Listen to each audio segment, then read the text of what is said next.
Chapter 3, Counterattack. Richard Collier said, "You can do anything you wish to do, have anything you wish to have, be anything you wish to be." Your ability to lead your company to market success, to achieve a victory against enormous odds, is the key measure of your success as a leader. Every skill and ability that you can bring to bear to help increase sales and profitability gives you an added advantage that enables you to perform at your best. Great generals and military leaders have been studied throughout history to determine what qualities and abilities enable them to prevail against fiercely determined and hostile enemy forces.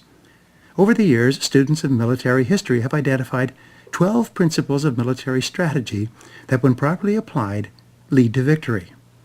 In every case where one or more of these principles was ignored or not implemented properly, it led to defeat in the battle, and in some cases to the loss of a war or the collapse of an empire. These principles of military strategy apply to business as well. Every one of them is essential to success in competitive markets. A weakness in a single key area can lead to business reversals or even bankruptcy. We see this around us in the financial press on an almost daily basis. The great law of the universe is the law of cause and effect. This law says that for every effect there is a cause or causes. Everything happens for a reason. Success is not an accident. Failure is not an accident. The law of cause and effect says that if you do what other successful businesses do, you will eventually achieve the same results that other successful businesses do as well. But if you do not do what other successful businesses do, you will experience failure, frustration, and defeat in the marketplace. Sometimes you can be strong in 11 out of 12 of these key areas. But because of a weakness or lapse in just one strategic area, your business can suffer serious difficulties and even complete collapse. The philosopher Goethe once wrote, "Nature understands no jesting. She is always true, always serious, always severe. She is always right. And the errors and faults are always those of man. The man incapable of appreciating her she despises, and only to the apt, the pure, and the true does she resign herself and reveal her secrets." It is said that ignorance of the law is no excuse. Just because you do not know these principles does not excuse you from the consequences of not following them. The laws and principles are like gravity, always true, everywhere, and at all times. These principles are seldom taught in business schools, only in military academies like West Point, Annapolis, Sandhurst in England, and l'École Spéciale Militaire de Saint-Cyr in France. It is interesting to note the large number of military officers from World War II who went on to head up major corporations with great success in later years. They found that the military principles of successful strategy were equally as applicable in corporate competition. In my book, Victory, I've expanded on each of these principles and demonstrated how they could be applied to business, sales, and personal life. In this chapter, I'll give you a brief overview of each principle and how you can apply it to be a more effective leader and to lead your organization to victory as well. Here they are. Number 1, the principle of the objective. This refers to the importance of establishing clear objectives for every military action in advance and making them clear to each person who is expected to help to achieve that objective. All strategy begins with deciding exactly what is to be accomplished. Clarity is essential. What are your goals? What exactly are you trying to accomplish? Why does your company exist in the first place? Does everyone in your company know exactly what goals you are trying to achieve in your business, and in what order of priority, and by what date, and how they are to be measured? There are 4 questions to ask, and that you must ask continually when you are setting objectives. First, what are you trying to do? What are your real goals in terms of sales, growth, cost reductions, cash flow, and profitability? What are they based on? Are they realistic? How are you trying to do it? What specific methods and techniques are you using to achieve these goals? Are they working? Could there be a better way? What are your assumptions? Assumptions can be both explicit and clearly stated, or implicit and just accepted without question. They are fixed ideas that you believe are true and are the basis of your decisions and actions. What if your most cherished assumptions were wrong? For example, some basic assumptions that are common to every business are that there is a genuine market need for what you are selling and that you can produce and sell the required product or service in sufficient quantities and at a high enough price to make a profit. What if these assumptions were no longer true? What changes would you have to make in your business? One of the most valuable qualities you can develop is the openness to the possibility that you could be wrong. In times of rapid change, you might be a little bit wrong, a lot wrong, or completely wrong. This doesn't mean that you are, but your willingness to consider that you could be wrong opens your mind to new thinking and new ideas. Alec McKenzie once wrote, "Errant assumptions lie at the root of every failure." The answers to these questions about your objectives and the new realities of your situation are changing continually, especially in fast-changing markets. You must be prepared to change as well. There is a simple formula for strategic thinking that you can use to dramatically sharpen your ability to set and achieve the goals and objectives that are essential to the success of your organization. It is called the GOSPA method. The word GOSPA stands for goals, objectives, strategies, plans, and activities. Your goals are the specific, measurable, long-term results that you want to achieve 1, 2, 3, and 5 years into the future. Business goals must be clear, written, and specific. They must be measurable and exact. Your goals must be time-bounded, with deadlines and sub-deadlines. Long-term goals can be both qualitative and quantitative. A qualitative goal may be that we are recognized as offering the highest quality product or service in our market by at least one national publication. A quantitative goal is one that can be expressed in numbers and financial terms. Some examples of quantitative goals would be 1. The level of sales volume that you want to attain in the next month, 3 months, 6 months, 12 months, 2 years, and so forth. 2. Gross profit margin on sales. 3. Net profit margin on sales. 4. Return on equity invested in your business. Or 5. Your stock price at certain points in the future. Imagine a ladder leaning against a building.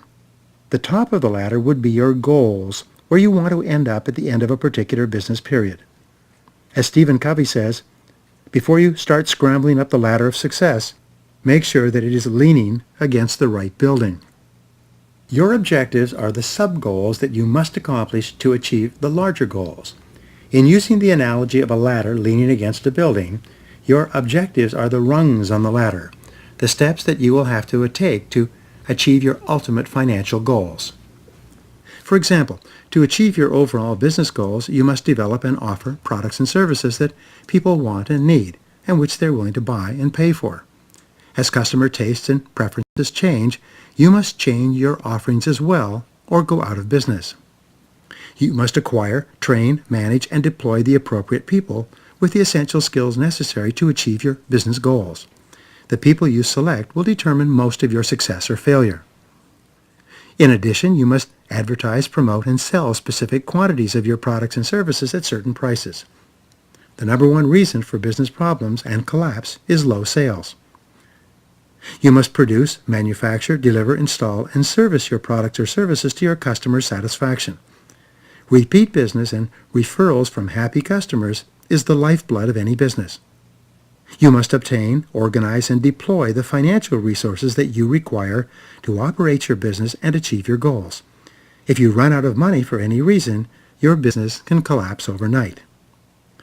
Your success or failure in business will be largely determined by your ability to accurately determine your objectives and then to follow through in an excellent fashion to achieve each of these objectives on time and to a necessary level of quality. The next letter in the GOSPA formula, after goals and objectives, is strategies. Your strategies are the specific ways that you accomplish each of the objectives that you have set in the previous step. There are a variety of different methods and techniques that you can use. The strategy that you choose can be the critical factor in your success or failure. You must select your strategies with care. For each objective, develop several alternate strategies. Always have a plan B. You are only as free as your well-developed options. Never allow yourself to get stuck with only one course of action. For example, there are more than 20 different ways to sell a product and more than 20 different ways to get the money you need. Most companies limit themselves to one or two of these ways instead of continually exploring alternatives. Keep expanding your thinking by asking, how else can we achieve this objective? Evaluate each of your options based on your capabilities. One of the biggest flaws in business thinking is, because I want to, I can. However, in many cases, you can have a clear idea of what you should or could do, but you lack the financial capability or internal competencies to achieve it. Sometimes, the lack of one critical person in a key position makes it impossible for you to achieve a particular objective. In developing your strategies, consider the situation in the marketplace. Who are your customers, and what do they want? Who is your competition, and how are they likely to respond to your strategy to take business away from them? In developing your strategies to achieve your critical objectives, always have a clear idea of what you will do if your initial plan is not successful. The rule is to assume the best and plan for the worst. Ask, what is the worst thing that can happen if we launch this strategy and it is unsuccessful? What will we do then? What would be our fallback position? The next letter in the GOSPA formula, GOSP, is plans. Your plans are the steps that you will take to implement your strategy in each area. You create a plan by listing everything that you will have to do to achieve a particular objective with a particular strategy. The 80-20 rule says that the first 20% of time that you spend planning to achieve your goals and objectives will save you 80% of the time in execution. Prior to the invasion of Europe, the officers of the Allied Command worked for almost 2 years on the planning and preparation for the D-Day invasion. After the invasion, during which innumerable things failed to happen as expected, General Eisenhower was asked about the value of the plan. He replied, "The plan was nothing, but the planning was everything." The purpose of planning, the principle of the objective, is to force you to think through every critical element and step that will be necessary to achieve the goal before you make irrevocable commitments and take irretrievable actions. In doing your planning, start by listing all the resources that you will need to achieve your objectives, especially the money and people who will be required. Make sure that you have the capabilities to carry out this strategy within your organization, or that you have these capabilities available to you through outsourcing or other companies. Once your list of steps is complete, you organize your activities by priority and sequence. You organize your activities by priority by determining what is more important and what is less important. Of all the things that you could do to carry out your strategy and to achieve your objective, what is the most important action you can take? You organize activities by sequence by determining what you will have to do first, what you will have to do second, and in what order the other tasks will have to be done.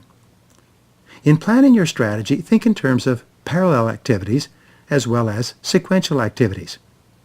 Parallel activities are activities that can be done at the same time. Sequential activities are activities that require that something else be done before something else is done. All excellent executives and leaders are good planners. They take the time to think, plan, and decide before they take action. There's a rule that says every minute spent in planning saves 10 minutes in execution. The more time you take to think before you act, the more effective you will be, and the better results you will get, and the greater predictability you will have regarding those results. The final letter in the GOSPA formula, GOSPA, is action. The activities are the individual tasks that have to be completed for you to implement the plan, to apply the strategy, to achieve the objective, and to accomplish the goal. Once you have evaluated the different strategies that you can use, you must decide upon a plan of action and then launch strongly. In military terms, this is the attack. Leaders always think in terms of the specific actions they can take, and they resolve to take them quickly and decisively. Once you've gone through the GOSPA method, you can manage by objectives. You can set clear work goals for yourself and others, and then ensure that everyone else achieves those goals. To manage by objectives, take the time to explain, discuss, and get people to agree upon their individual objectives before you begin. Make each assignment measurable and time-bounded. Manage by responsibility. Make people responsible for results. Put them in charge. Delegate both the job and the responsibility for getting it done. Set deadlines for the completion of each task. When a person knows that she is responsible and that you are counting on her, she will often perform the task at a higher level than you might have expected. The second principle in military strategy is the principle of the offensive. This refers to going over onto the attack, to taking aggressive action against the enemy to achieve victory. Napoleon said, "No great battles are ever won on the defensive." You cannot win by playing it safe, by retreating, or by simply cutting costs. To succeed on any competitive battlefield, you must seize the initiative. You must always be attacking, moving forward, continually innovating and marketing in new and better ways. The most important number in any business is cash flow. The purpose of business warfare is to generate sales, revenue, and cash flow in a steady, predictable, consistent process in the face of determined competitors, the enemy, who also want the same thing. In business, the equivalent of the offensive, or the attack in warfare, is marketing and sales to your customers. The primary reason for business success is high sales. The primary reason for business failure is low sales. All else is commentary. The key to business success is increased sales activity and sales results. Success requires that you advertise, promote, market, and attract more prospective customers, and then that you effectively sell and convert them into buyers. In times of economic uncertainty, every effort and activity in the organization must be focused on sales generation and new customer development. There is a summary question that I have developed that you can ask and answer regularly to ensure that your company and everyone in it is focused on acquiring customers. A wrong answer to any part of this question can lead to serious consequences and even failure of the business. Here it is.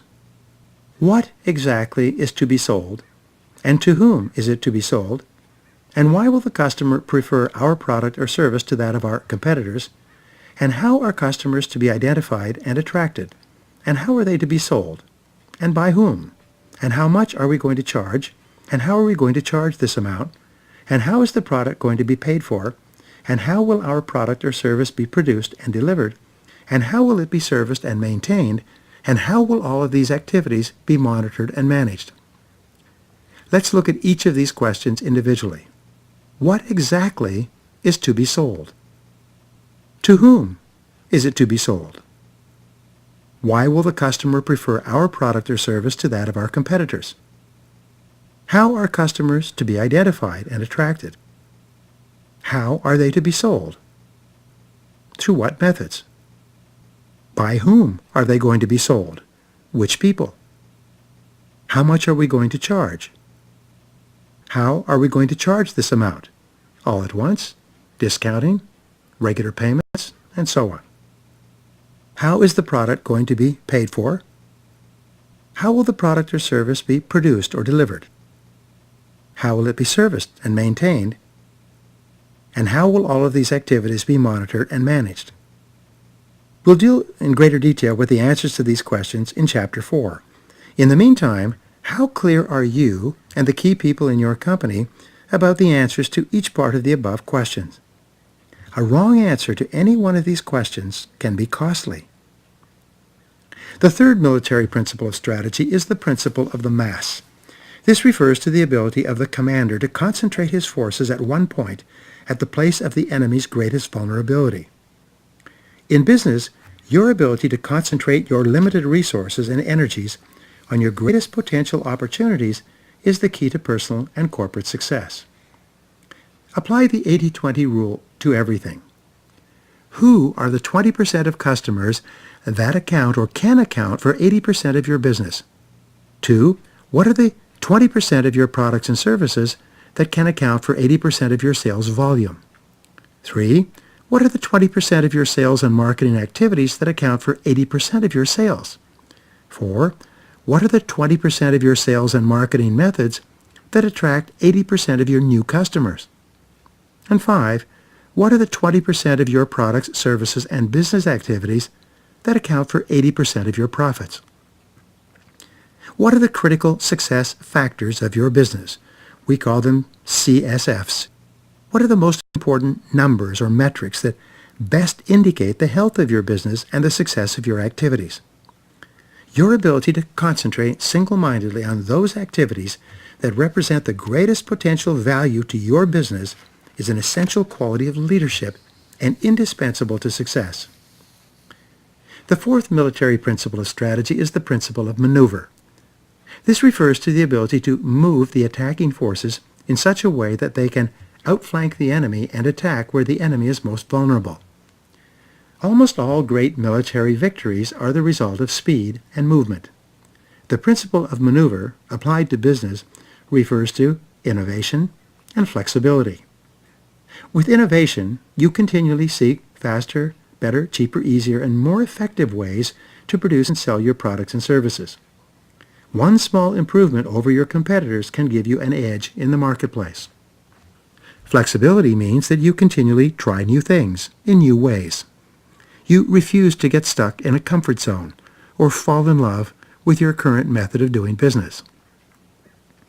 Perhaps the most powerful single tool that you can use to remain flexible and effective in times of rapid change is what I call zero-based thinking. With zero-based thinking, which comes from zero-based accounting, you continually ask, knowing what I now know, is there anything that I am doing today that I would not start up again today if I had to do it over? I call this a QUINK analysis, knowing what I now know. In times of rapid change, you will continually find that ideas and plans of action that seemed reasonable or even excellent at the time are no longer relevant and may even be counterproductive. Make a habit of applying zero-based thinking to every part of your business. Number 1, is there anyone working for you, anyone you have hired, assigned, or promoted, who, knowing what you now know, you would not hire, promote, or assign? 2, are there any products or services that, knowing what you now know, you would not develop or bring to the market again today? 3, are there any services that you offer to your customers in conjunction with your other business activities that you would not start up again today, knowing what you now know? 4, are there any business expenditures in any area that, knowing what you now know, you would not authorize again today? 5, are there any business processes or activities in your business that, knowing what you now know, you wouldn't start up again today if you had to do it over? Number 6, are there any investments or commitments of time, money, or emotion that, knowing what you now know, you wouldn't get into again today? How can you tell if you are in a zero-based thinking situation? It's simple. Stress. Whenever you experience chronic stress, ongoing irritation or dissatisfaction that begins to follow you around, ask yourself, if I was not doing this, would I get into it again today? Whenever you reach the point where you have identified a zero-based thinking situation and your answer is, no, I would not get into this situation again if I had to do it over, your next question is, how do I get out of this situation and how fast? The primary reason that people get stuck in zero-based thinking situations is because of ego. They cannot admit that they have made a mistake. They're afraid to tell others that they have changed their minds. They don't want to face up to the fact that they were wrong in their original decision. But this is not for you. Do a QUINK analysis on every part of your life where you are experiencing stress or aggravation of any kind.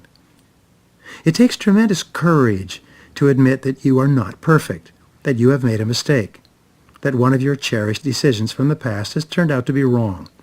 But as soon as you admit that a zero-based thinking situation has occurred and move to eliminate it, all your stress will disappear. Over the years, I've worked with thousands of executives in this area of zero-based thinking.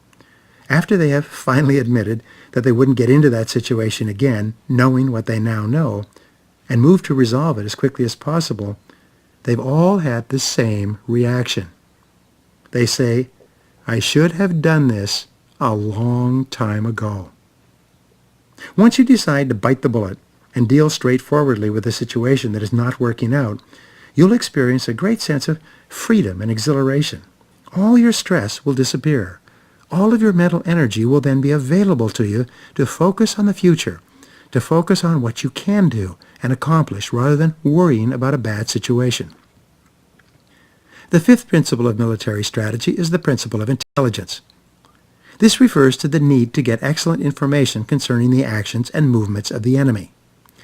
In military terms, the more that the commander knows about the opposition forces, their numbers and deployments, the better able he is to plan the strategy necessary to defeat them. In business, the more you know and understand about your competitors and your marketplace, the more successful you will be. The more time you take to thoroughly understand your marketplace, your main competitors, and their most attractive product offerings, the more insights you will have that will enable you to take the actions necessary to make sales in a tough market. Create a competitive analysis grid comparing yourself and your products or services to each of your main competitors. What are their major products and services? Who do they sell them to? Why do those customers buy from our competitors rather than from us? What is the reputation of our competitor? What is it that people say about our competitor that causes them to appear to be a more desirable supplier of our product or service to our potential customers than we are? What is the perceived quality of their product or service? On a scale of 1 to 10, what is their quality ranking in the marketplace in comparison to us? Customers always buy what they perceive to be the very best quality possible for the amount they are prepared to spend. How do you compare with your competitors in this area? What are the prices of your competitors for similar products and services to what you offer? Are your prices higher or lower than theirs? Could you change the competitive structure of your market by altering your prices in some way? What kind of people do your competitors have as executives, managers, and staff? How do your people compare with theirs? Are they aggressive about training and upgrading their people? Do they pay more to attract better people? How can you position yourself against them with regard to human resources? What is the quality of their sales force? Do they have excellent salespeople who are thoroughly trained and professionally managed? The company with the best salespeople always sells more than the company with a lesser quality of salespeople. What is their competitive advantage? What is their area of excellence? In what way are our competitors perceived to be superior to us, and what could we do to offset that? Continually ask yourself, how can we use our brains and abilities to outmaneuver our competition? Anyone can spend more money, but innovative marketing takes creativity. The next principle of military strategy is the principle of concerted action. This refers to the ability of the general in command to ensure that all parts of his forces work together in harmony and cooperation in both offensive and defensive operations. A well-organized, smoothly functioning, highly professional, modern army can defeat a disorganized army several times its size. We see this in modern warfare, where small armies, well commanded and coordinated, achieve great victories against overwhelming odds. We have seen this in Middle Eastern conflicts going back as far as the victory of Alexander the Great over Darius at the Battle of Arbela in 323 BC, where Darius' million-man army was defeated by 50,000 crack Macedonian troops under Alexander. The equivalent in modern business is the team. All work is done by teams.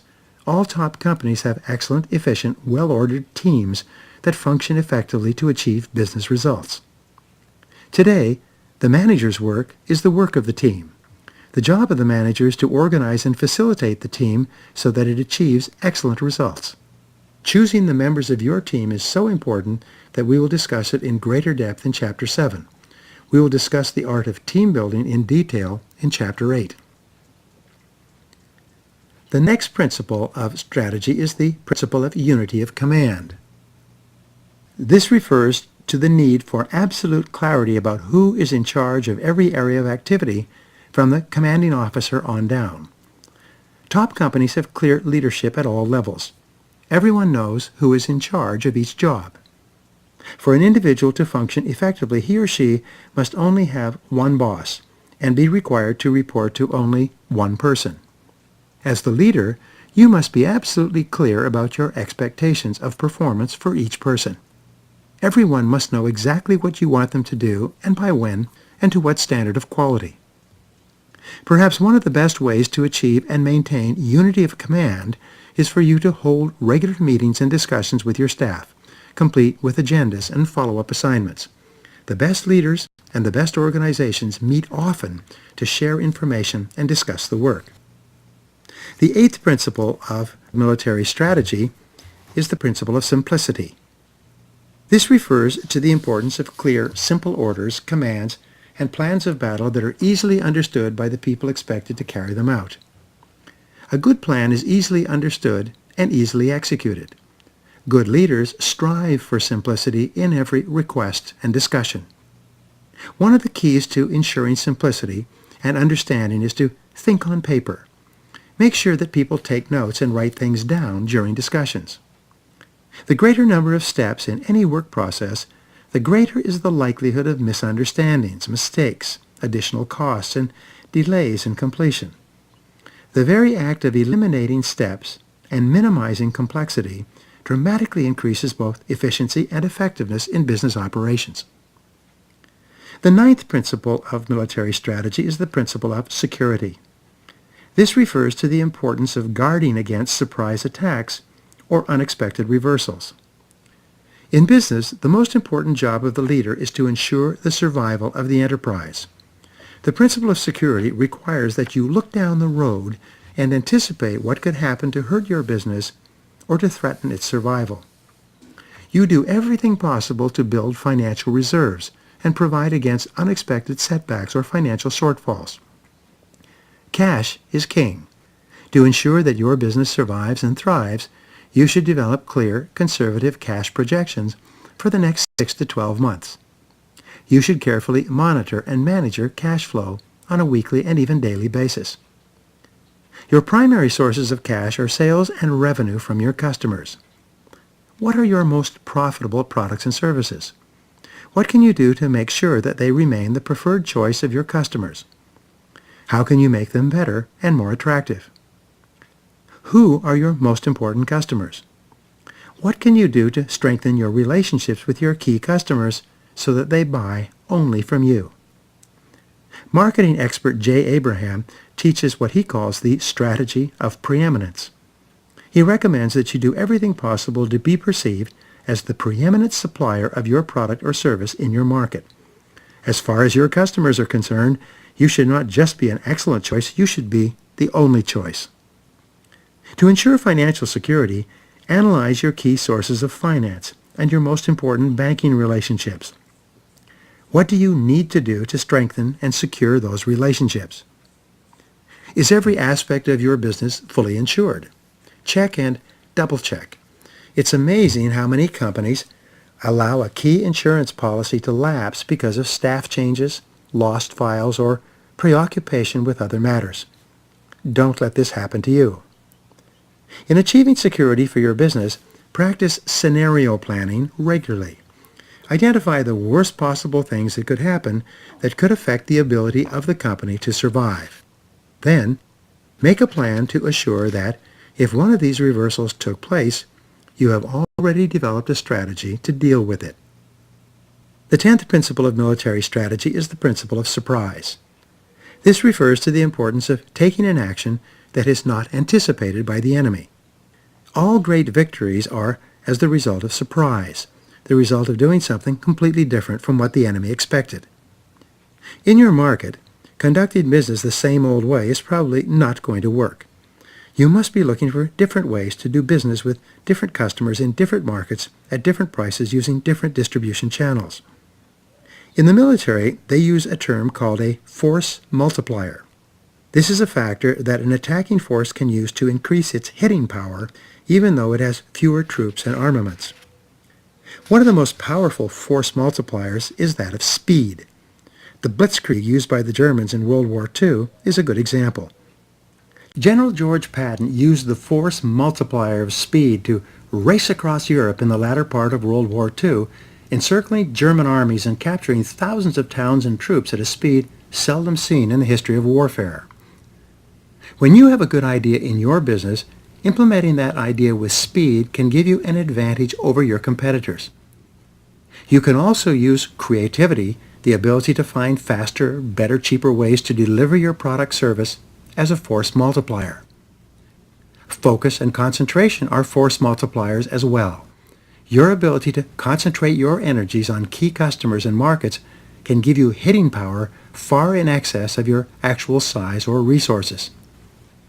You can use the principle of surprise by doing exactly the opposite of what you have been doing up to now. For example, instead of selling your product, you give it away. But in order for the customer to get the free product, he or she has to sign an expensive service contract to assure that the product continues to operate properly. Be prepared to abandon one market altogether and concentrate your resources in a different market. Intel transformed itself in the high-tech world by abandoning the low-cost, low-margin chip market and going full blast into the microprocessor market. The rest is history. Continually seek new ways of generating profits from your existing resources. How could you combine your products or services to create new, more valuable offerings? How could you break your products or services down into smaller component parts to make them more attractive or affordable to your current customers? The greatest enemy of using the principle of surprise in business is the NIH syndrome, not invented here. To counter this tendency, you should continue looking at different businesses in different markets, offering your products and services to different customers, and seeking ways to approach your market in unexpected ways. The 11th principle of strategic thinking is the principle of economy. This refers to the importance of not expending any more men and materiel to achieve a military objective than it is worth, or than is necessary. In business, the principle of economy means that you do everything at the lowest cost possible. You conduct a careful financial analysis before making any commitment. You conserve cash at all times. You look for ways to save money and reduce expenses continually. Use your brain power to replace financial power. Look for ways to accomplish your business goals in the most economic ways possible. There are 2 rules for financial success in business. Rule number 1 is, don't lose money. Rule number 2 is, whenever you are tempted, refer back to rule number 1. Only spend money where it can have a direct influence on increasing sales or revenues. Don't spend money on non-revenue generating expenses or activities until you have excessive cash reserves in the bank. Treat your company like a turnaround at all times. Pretend that your company was on the verge of bankruptcy. What expenses would you curtail or discontinue? What steps would you take to ensure the survival of your business? The key to success in business is to practice frugality at all times. Be careful with your money. Conserve it. Hoard it. Build up reserves. Always look for cheaper ways to accomplish the same task. The 12th principle of military strategy is the principle of exploitation. This refers to the importance of the winning army to take full advantage of a victory. Military commanders use the principle of exploitation when they achieve a breakthrough or a military advantage. They pour their entire army into the breakthrough or opportunity to gain as much ground as they possibly can. In business, this means that you follow up and follow through when you achieve a market success or get a new customer. You should sell all you can to that new customer or market. Once you have a customer, look for every way possible to increase purchases from that customer. Look for ways to upsell and cross-sell that customer more of your products and services by making the customer happy with his initial purchase decision. There are only 3 ways that you can increase sales and revenues. 1, you can sell to more customers. You accomplish this with better marketing, greater speed, more sales activity, and better sales training. Number 2, you can sell more to each customer. You accomplish this by upselling the customer or giving discounts on additional purchases. You recommend add-ons to what you've already sold. Once you have a customer, as Shakespeare said, bind them to you with hoops of steel. The third way that you can increase sales and revenues is you can achieve more frequent purchases by each customer with special offers, well-targeted advertising, and special promotions. The real key to the maximum exploitation and development of a customer, to getting the customer to buy more from you, is outstanding customer service. The most important question in sales and customer service is this: based on your experience with us, would you recommend us to others? It is 10 times easier to get a resale from a satisfied customer than to go out into the marketplace and get a brand new customer. It's 15 times easier to get a sale as a result of a referral than as the result of cold calling. Everything that you can do to build customer loyalty increases your sales, your resales, and your referral business. The most profitable companies have the highest level of repeat sales and customer loyalty. What could you do starting today to achieve a strategy of preeminence where your customer sees you as the only supplier of what you sell? The most important work you do as a leader is thinking. The better you think, the better decisions you will make. The better decisions you make, the better actions you will take. The better actions you take, the better results you will get. It all depends upon the quality of your thinking. When you apply these military principles of strategy to your business, they will provide you with a series of thinking tools that you can use to achieve victory in your marketplace against determined competitors. Chapter 4, The Strategic Planning Questionnaire. Franklin Delano Roosevelt once said, "The only limit to our realization of tomorrow will be our doubts of today." Let us move forward with strong and active faith. As the leader in your business, your ability to think, plan, and act strategically will have a greater effect on your sales and profitability than anything else you can do. Very often, a single change in your activities can lead to a major difference in your results. If you do not know the answers to these questions, or if you have the wrong answers, you can make mistakes in marketing, sales, and business operations that can be fatal to your business. Answer each question with the best answer that occurs to you. If you do not know the answer, or if you are unsure, it is important that you find out as soon as possible. Discuss your answers with others in your business. Be sure that you all agree. Number 1. What business are you really in? Define your business in terms of what you actually do for your customer to improve his or her life or work. Customers do not buy products or services. They buy improvement. They buy what you sell in anticipation of being better off in the future in some way. If this expected improvement is unclear or undesired, customers refrain from buying or buy from someone else. Number 2, what is the mission of your company or firm?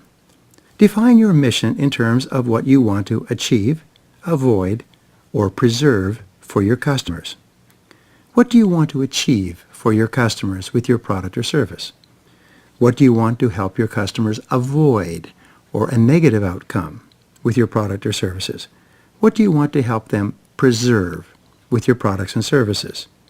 You must know the answers to these questions if you are going to convey them to your customers. A mission is something that can be clearly defined and which can be accomplished. It contains both a measure and a method. It is always defined in terms of your customer. And the simpler it is, the easier it is for your people to understand it and get behind it. For years, Pepsi's mission was beat Coke. Coca-Cola's mission was beat Pepsi. And everything else was commentary.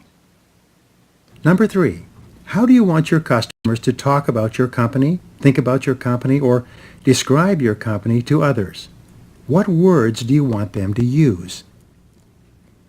This is referred to as your positioning in the hearts and minds of your customers and prospective customers.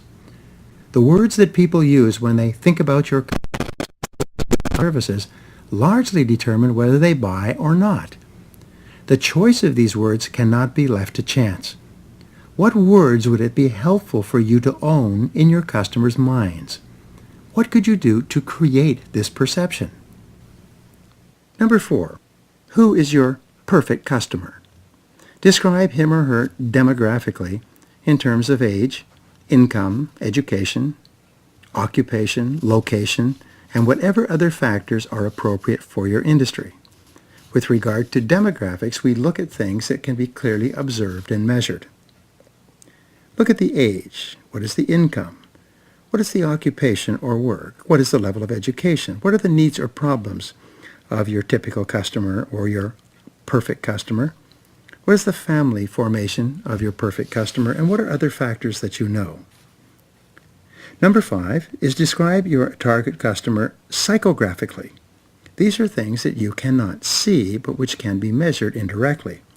How does he or she think and feel in relation to buying what you sell? What are his or her desires, fears, hopes, attitudes, expectations, beliefs, objections? What does your ideal customer consider value? Number 6. What benefits does your customer seek or expect in dealing with you? This is the great question of all, because remember, customers only buy benefits. What are the primary benefits that they buy? And of all the benefits, what are the most important benefits that they must be sure of receiving before they buy?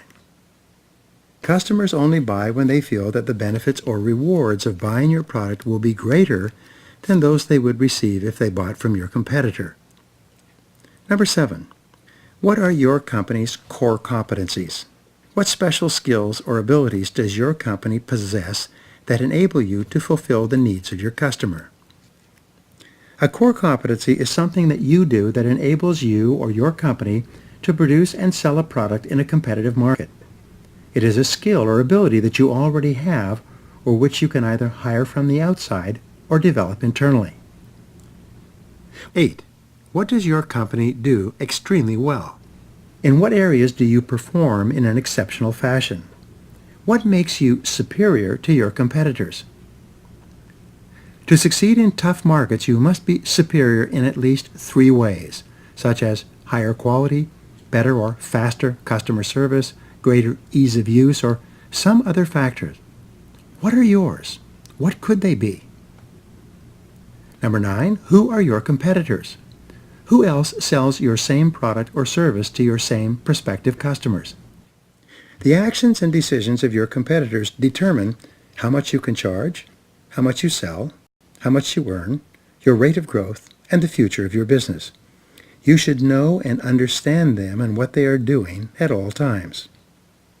Number 10, who are your biggest or main competitors? If these competitors were removed from the market, your sales would jump. What could you do to neutralize their strengths? How could you exploit their vulnerabilities? How could you make your products and services so desirable that your competitors would be unable to compete with you? Question 11. Who are your secondary competitors? Who else offers an alternative to what you sell? Remember, the customer always has 3 choices. He can buy from you, buy from someone else, or buy nothing at all. What else could your customer buy with the same dollars that you want him to spend with you? Number 12. Why do your customers buy from your competitors? What benefits do they receive from your competitors that they don't receive from you? Perception is everything.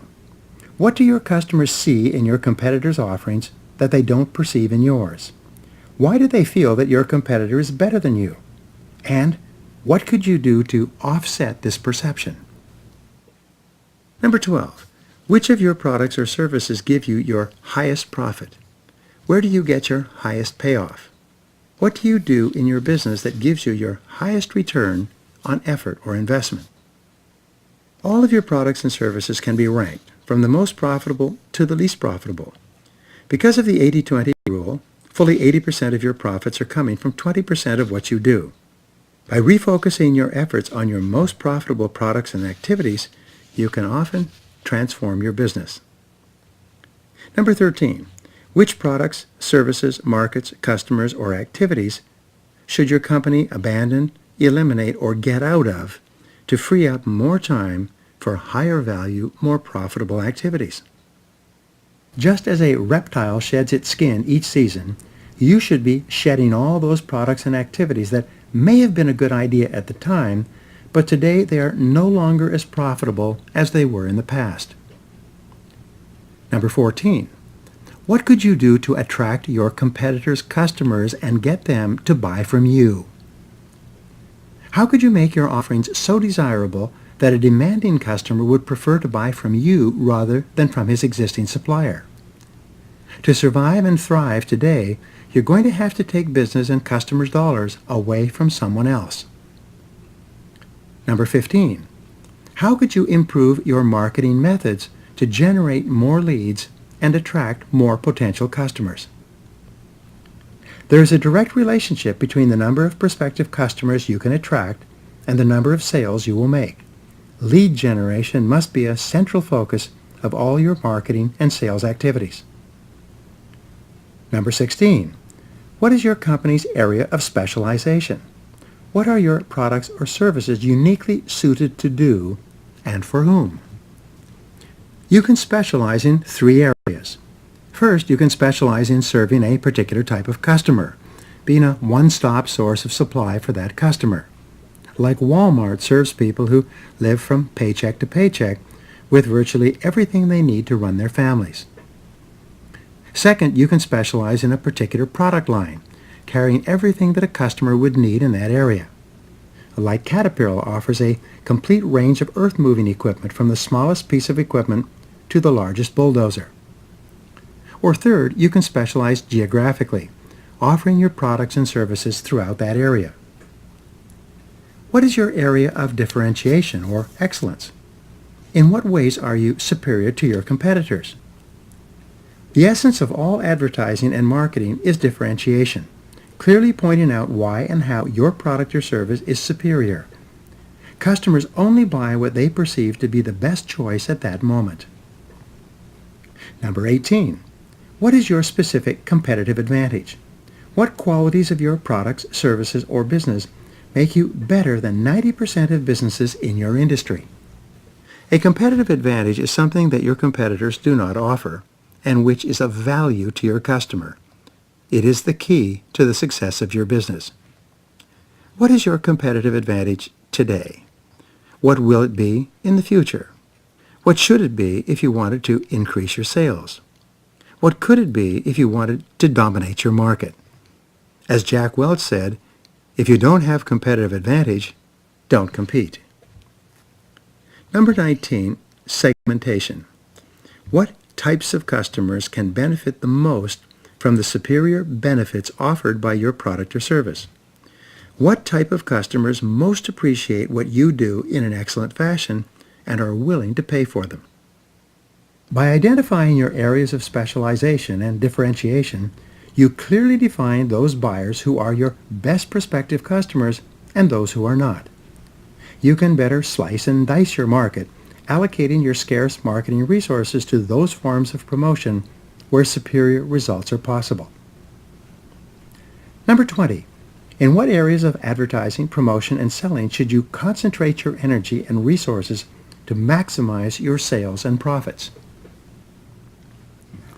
One of the simplest marketing strategies is to study carefully the advertising media used by your competitors to sell to the same customers that you want to attract. If an ad runs repeatedly in a particular media, phrased in a particular way, this is a good indicator that the ad is drawing attention and paying off for the advertiser. Number 21. How could you convert more of your prospects into paying customers? What methods of sale could you use? The first part of business is to attract interested prospects. The second part is to convert them into customers, into buying from you rather than from someone else. Your sales strategies and techniques in this area can make or break you, and what is required in your marketing is continually changing. 22. Which customers should you phase out or abandon because they are no longer worth the time and energy they take to satisfy? Your bottom 20% of customers, because of the small quantities they buy, the amount of time it takes to service them, and the problems you have getting payment from them, should be dropped off your list and encouraged to do business with someone else.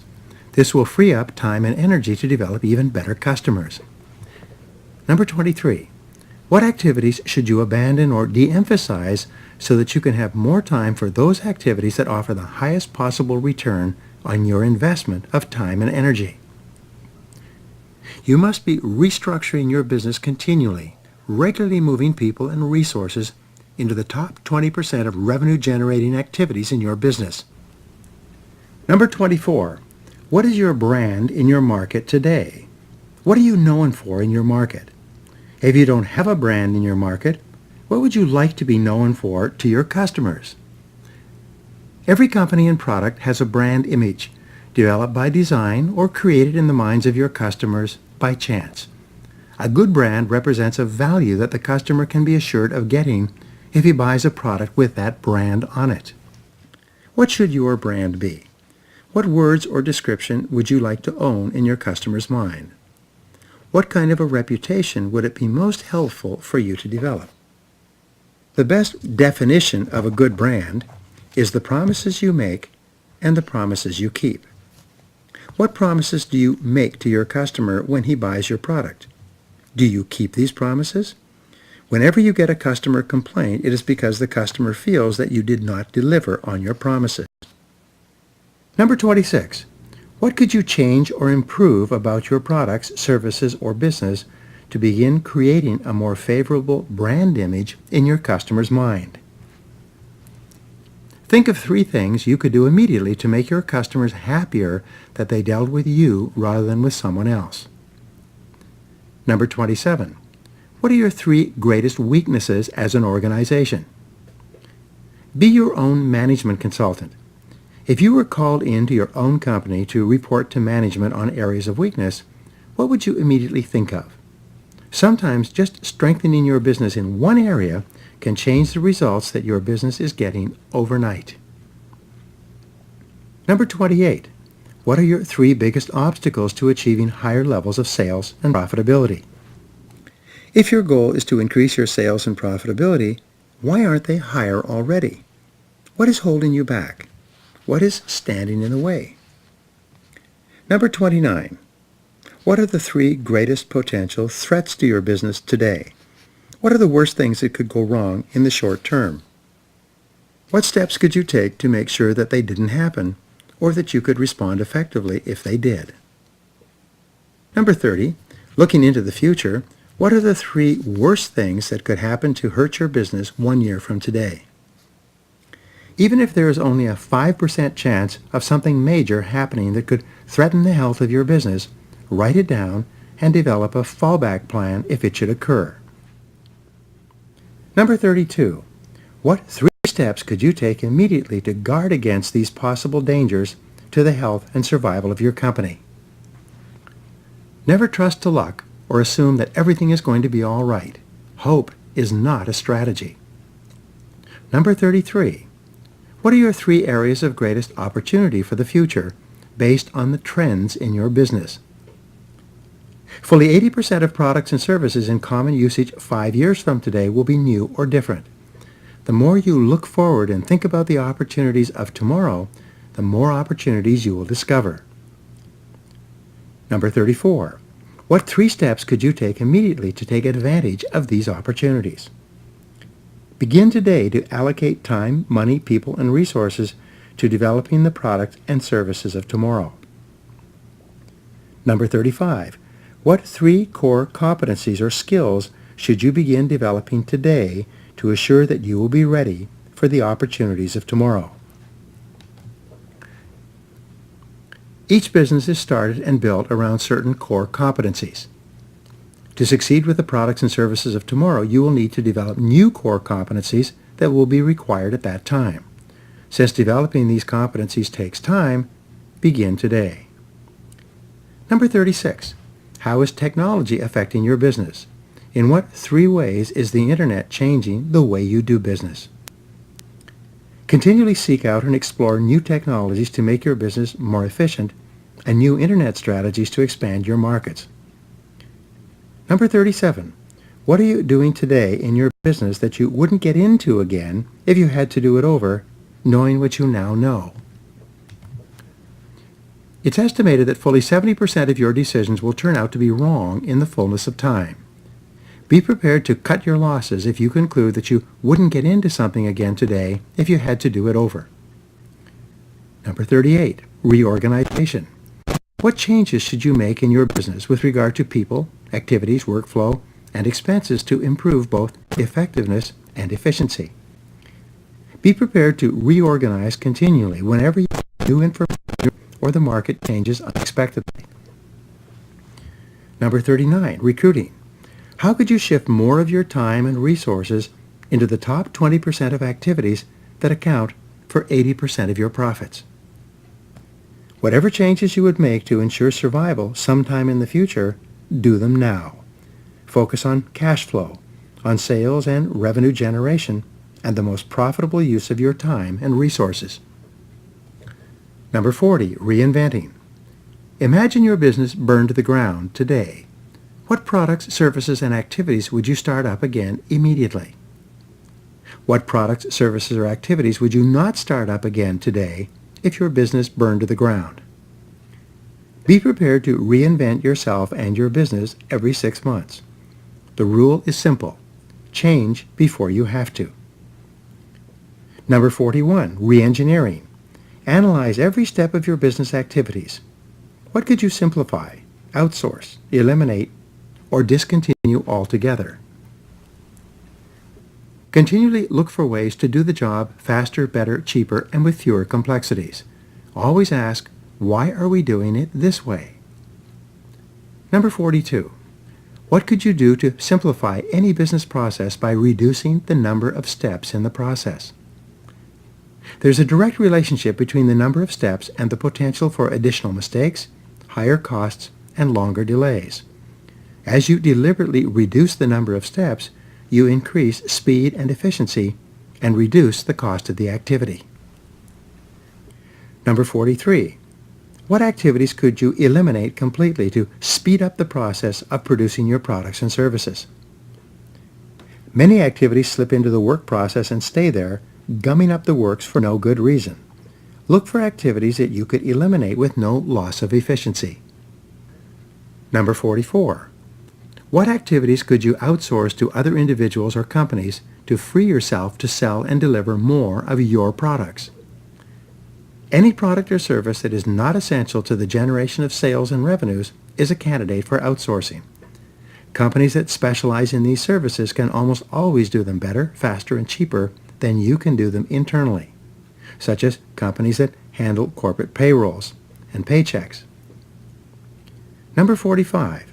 What activities could you discontinue altogether with no real loss of sales or revenue? Imagine that you are a turnaround specialist called in to take a hard look at every activity. Which activities would you tell the management to discontinue, especially if the survival of the business was at stake? Number 46. Is there any person in your business life, a customer, employee, associate, who, knowing what you now know, you wouldn't hire, take on, or get involved with today? Fully 2/3 of people don't work out over time. They do either a mediocre job or a bad job.